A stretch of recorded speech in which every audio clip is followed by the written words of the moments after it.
مش عارف تظبط سرعة الاسبريسو بالباسكت المكشوف؟ يا بيطلع سريع قوي يا بيطلع بطيء قوي، فركز في النقطة دي.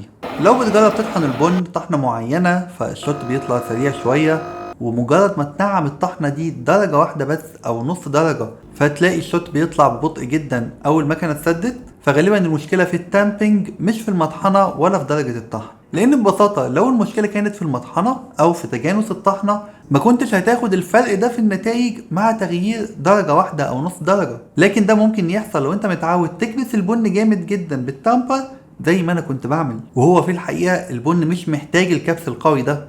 ببساطة التامبر العادي ده ليه وزن تقيل وهو معتمد بشكل اساسي على وزنه عشان يديلك القوة المطلوبة في التامبنج. انت فعليا مش محتاج حاجة اكتر من وزن التامبر ده عشان تضغط البن بالمقدار المطلوب بالظبط.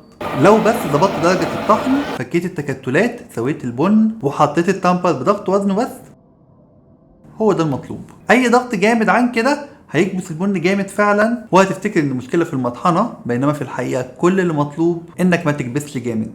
وانا ما اقتنعتش بالموضوع ده غير بعد ما جبت التامبر اللي بسوسته ده. السوسته دي معموله عشان تظبط مقدار ضغطتك للبن جوه الباسكت، يعني هو مش تقيل خالص زي التاني، ولما بتضغط عليه السوسته دي بتقاومك لغايه المقدار المطلوب بس في الضغط.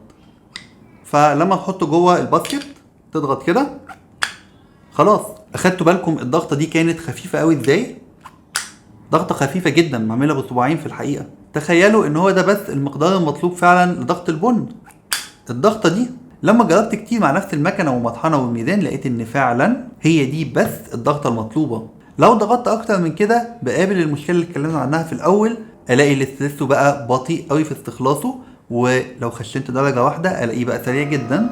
لكن لو رجعت للدرجه الانعم دي وضغطت الضغطه الخفيفه دي باخد استخلاص مثالي في وقت مثالي جدا. لما كنت بزود الضغط على التامبر بعد ما ينزل وافضل اضغط جامد كده هو نزل وبضغط جامد كده اهو، فباخد نتيجة بطيئة جدا او ان الباسكت بيتسد فعلا. لكن لما بكتفي ان التامبر ينزل بس يلمس البن كده ويطلع، النتيجة بتبقى مظبوطة اكتر بكتير، وسرعة الشوت وقتها بتتدرج فعلا حسب درجة الطحن، فبسهولة جدا بوصل للطحنة المظبوطة والشوت المثالي فعلا.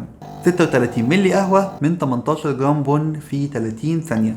واخدت بالي ان مقدار الضغطة دي هو فعلا نفس مقدار وزن التامبر ده، فلو عندك التامبر ده مش محتاج تغيره، بس استخدمه على قد وزنه. سواء بالتامبر ده او بالتامبر ده جربوا وما تضغطوش جامد وباذن الله هتشوفوا الفرق. ما تنسوش اللايك والشير وتابعوني لو مهتمين بكل ما يخص القهوة، واشوفكم في فيديو جديد. سلام.